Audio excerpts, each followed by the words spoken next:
هر یو سړی لاړو خپلې استانې ته هر یو سړی لاړو خپلې استانې ته شیخ لاړو جومات ته او زه لاړم میخانې ته نه یې پرېښودی او نه یې څښی شم ملا راغی نه یې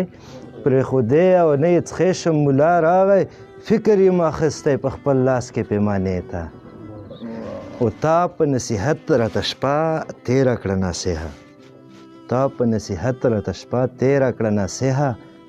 لږ شان په کلار شه غوږ مې کېږده افسانې ته و څوک ورپورې خاندي څوک یې وولي په کانډو څوک ورپورې خاندي څوک یې وولي په کانډو هیڅوک محتاج مه شه دې نه ترسه زمانې ته خدای خبر چې څه به اوس په تا کوي نسیمه خدای خبر چې څه به اوس په تا کوي نسیمه لاړې په لاس ورغلې هوښیارې پښتنې ته لاړې په لاس ورغلې